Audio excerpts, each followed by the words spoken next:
कांग्रेस कार्यकर्ता हिमानी नरवाल की हत्या ने पूरे राज्य को झकझोर कर रख दिया। हिमानी, जो राजनीति में लगातार सक्रिय रहने वाली एक युवती थी, अपने मेहनत और बड़े ख्वाबों के साथ आगे बढ़ने की कोशिश कर रही थी, लेकिन उसका जीवन अचानक खत्म हो गया। हिमानी की हत्या उसी के दोस्त सचिन ने की, जो उसके साथ कई सालों से दोस्ती निभा रहा था। सचिन ने वारदात को अंजाम देने के बाद फरार हो गया था, लेकिन मामले की गंभीरता और हाई प्रोफाइल होने के कारण पुलिस ने जांच में तेजी की और महज 3 दिन के भीतर सचिन को गिरफ्तार किया। जब सचिन को पुलिस ने पकड़ लिया तो उससे पूछताछ में पूरा घटना बताया गया। सचिन के अनुसार 27 फरवरी की रात वो हिमानी के घर पर था, जो रोहतक जिले के विजयनगर में स्थित था। 28 फरवरी की सुबह दोनों के बीच किसी बात को लेकर झगड़ा हुआ। झगड़े के बाद सचिन का गुस्सा बढ़ गया। उसने हिमानी के हाथ दुपट्टे से बांध दिए, फिर उसने मोबाइल चार्जर से उसका गला घोट दिया। इसके बाद सचिन ने हिमानी की लाश को सूटकेस में भर लिया, उसे ठिकाने लगाने का फैसला किया। लेकिन इससे पहले उसने हिमानी के गहने, मोबाइल फोन, लैपटॉप और ज्वेलरी झज्जर में स्थित अपनी दुकान पर छिपा दिए और इसके लिए ने हिमानी का स्कूटर इस्तेमाल किया।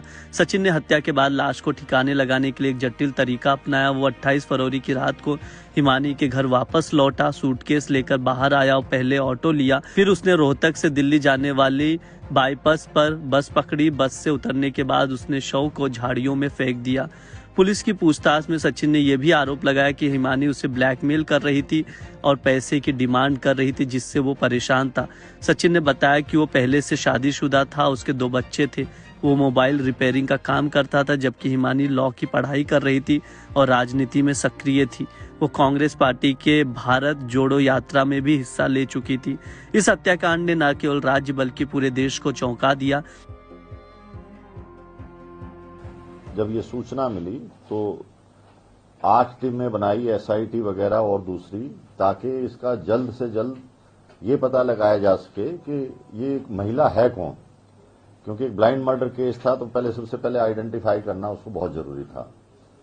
तो तुरंत लोगों को, जो भी जान पहचान के थे या और दूसरे लोग थे, उनसे जब ये इनके परिवार वालों ने इसको शनाख्त कर लिया कि ये हिमानी नाम की लड़की है जो कि रोहतक विजयनगर में रहती है, तो उसके बाद सभी SIT टीम्स अपने अपने काम पे लगी। इसमें रोहतक पुलिस ने बहुत मेहनत और इतना व्यस्तता चुनाव के होते हुए इतना जल्दी ये केस ट्रेस आउट किया है, जो कि बहुत सराहना की बात है।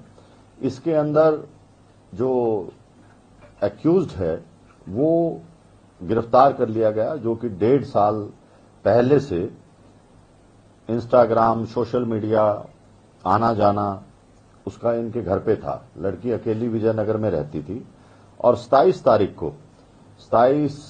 फरवरी को ये लड़का उनके घर पे आया और इनकी आपस में कहा सुनी होगी और इसने ये जो मोबाइल चार्जर की केबल है उससे गला घोंट के और उसको वहीं मार दिया।